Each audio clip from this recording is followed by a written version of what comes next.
Discourse 3 Saint Germain Invocation. Thou infinite, all-pervading presence, with thy mighty radiance surging forth throughout the atmosphere of the earth, we give praise and thanks for the onrushing Christ power of love and wisdom, which with no uncertainty is raising the consciousness of mankind above the sordid selfishness of the activity of the outer self.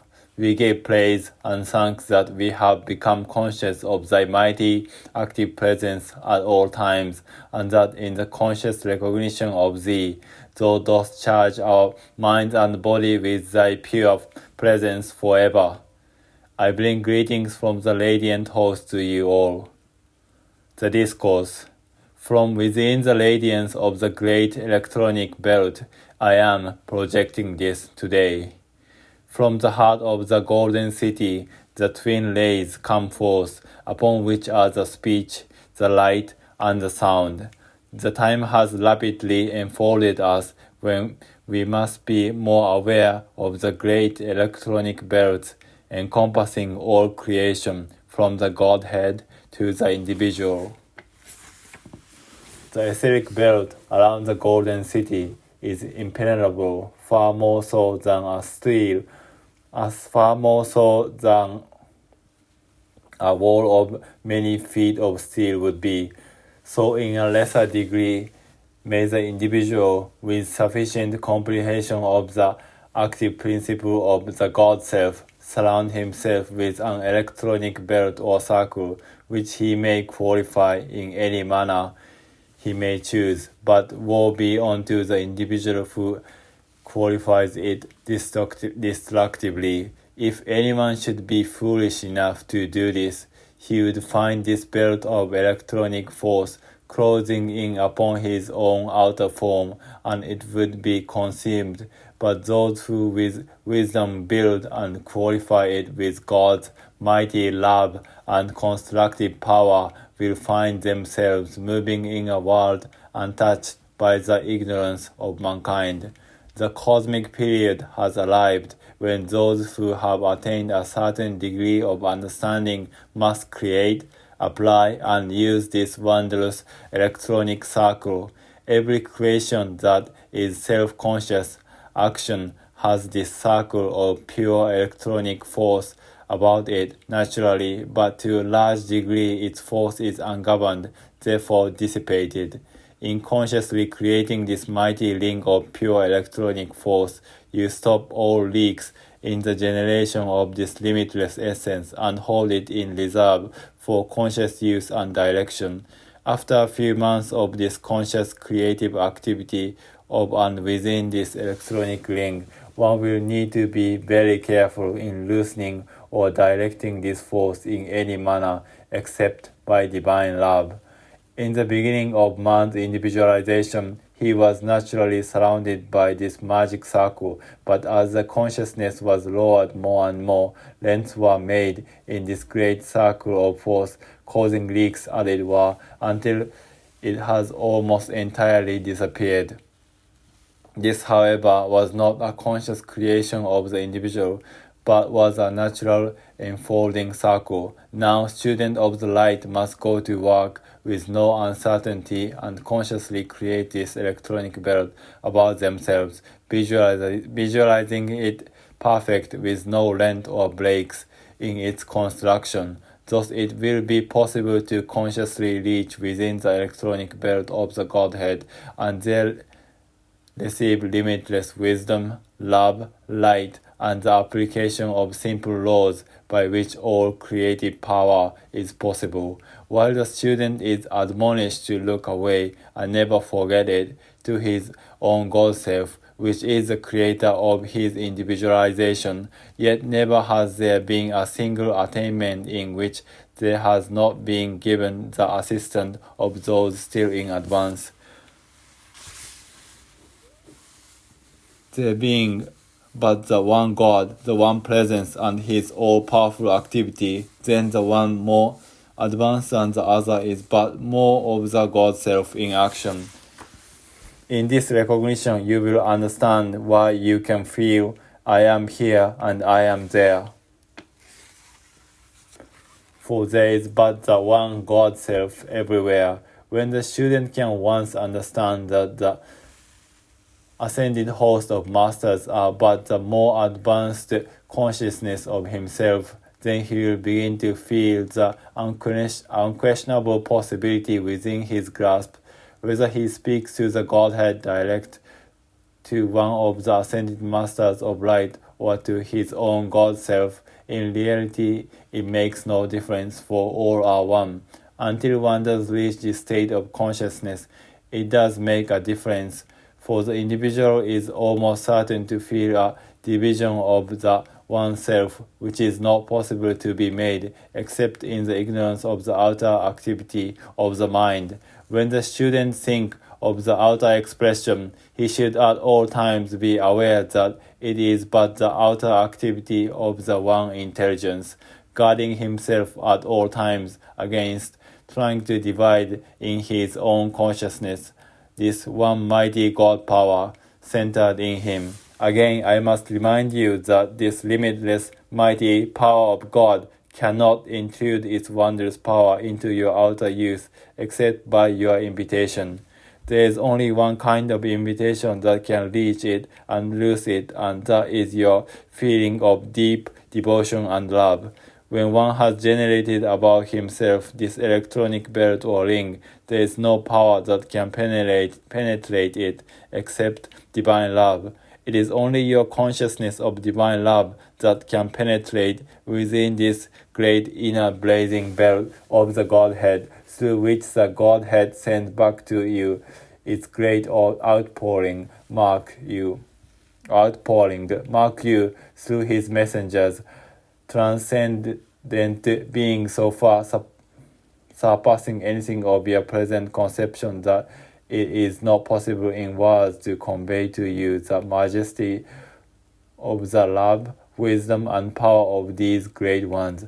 At this point, let me again remind you that the student who will dare to do and be silent will find himself lifted into the transcendent radiance of this immense sphere. Then by experiencing and seeing will he comprehend this of which I have spoken. The soul who is strong enough to clothe itself in its armor of divine love and go forward will find no obstruction, for there is naught between your present consciousness and this mighty transcendent inner sphere to obstruct the approach of divine love. When you have touched and seen within this inner circle, you will then understand how imperfect is the present expression of divine love.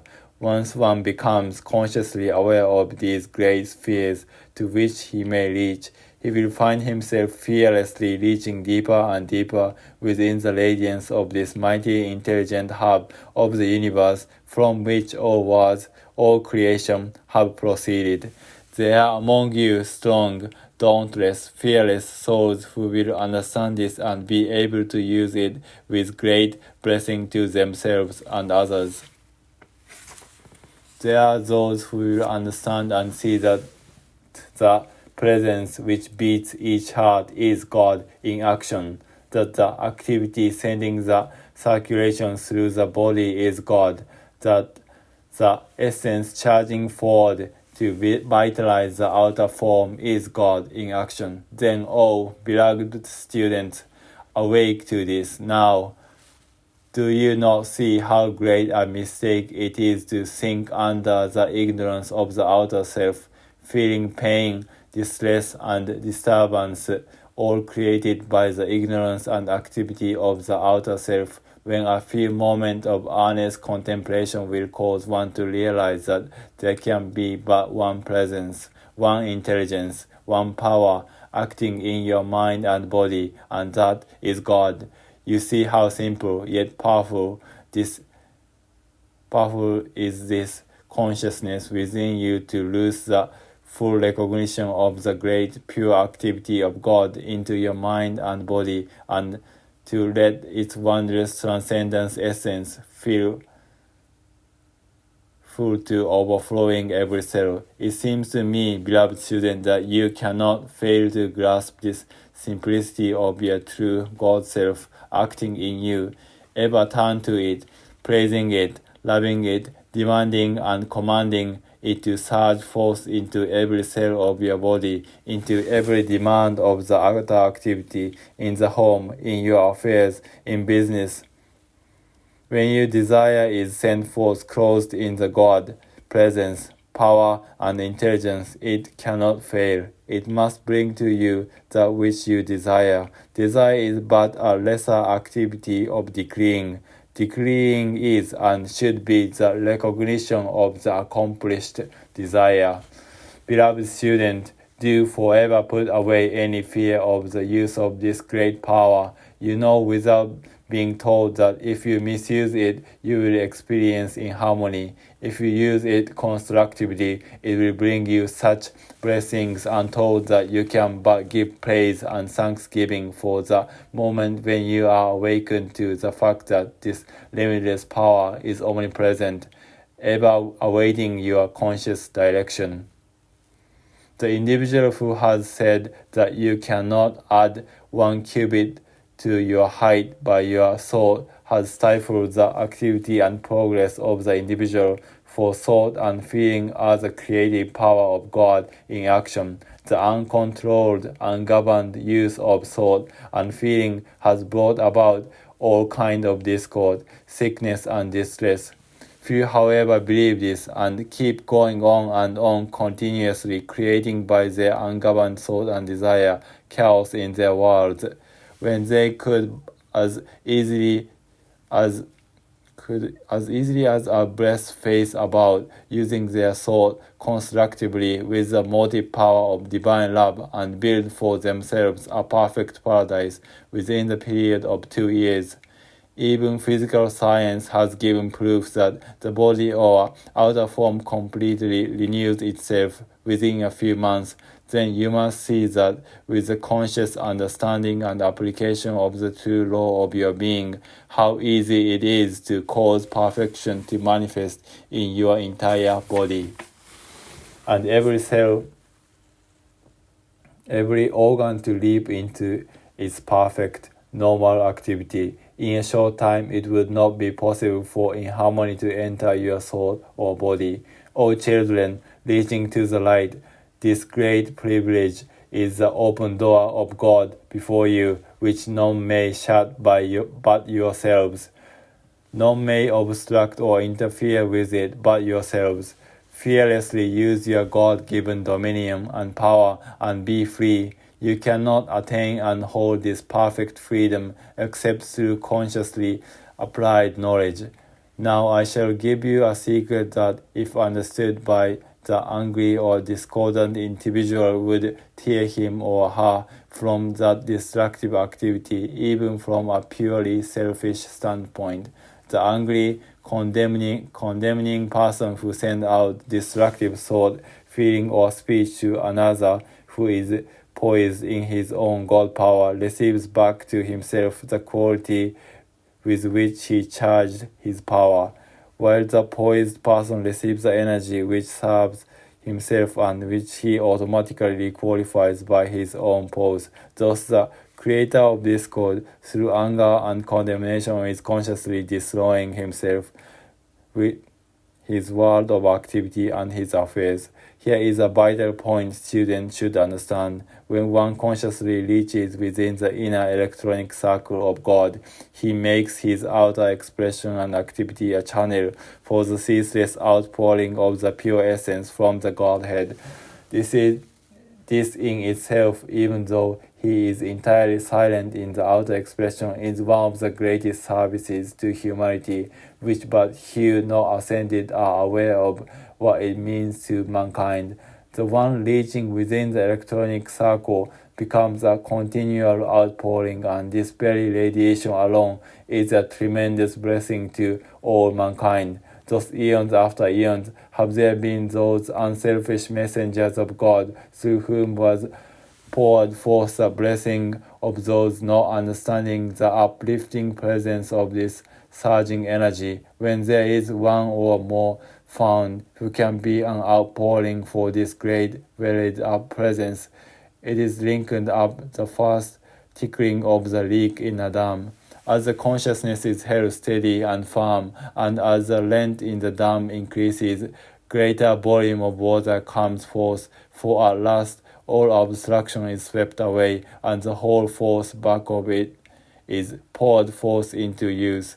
Unlike the water dammed up, that rushes forward, dissipating itself because it is without direction. The God power, thus loosened, goes direct to the channel of consciousness most receptive, and there builds itself up, awaiting the opportunity to rush forward more and more. Thus the student of light, aside from his activity is dispensing the truth, becomes as it were an artesian well, from the depths of which flows his mighty essence of God. The students should at all times remember that no matter what their mistakes may have been, God never criticizes nor condemns them, but at every stumble which is made, in that sweet, loving voice says, "Arise, my children, and try again, and keep on trying until at last you have attained the true victory and freedom of your God-given dominion." Always when one has been conscious of having made a mistake, his first act should be to call on the law of forgiveness and demand wisdom and strength not to make the same mistake a second time.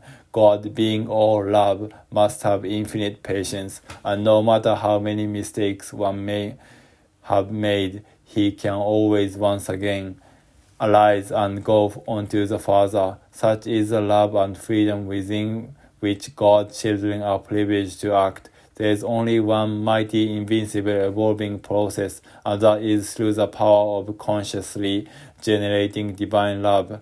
Love being the hub of all life, the more we enter in and use it consciously, the more easily and quickly we release this mighty power of God, which is always standing as a dammed up force, waiting to find an opening in our own consciousness by which it can project itself. For the first time in many centuries, the searchlight or rays from the Golden City over the Sahara Desert are set into active operation over America and the Earth.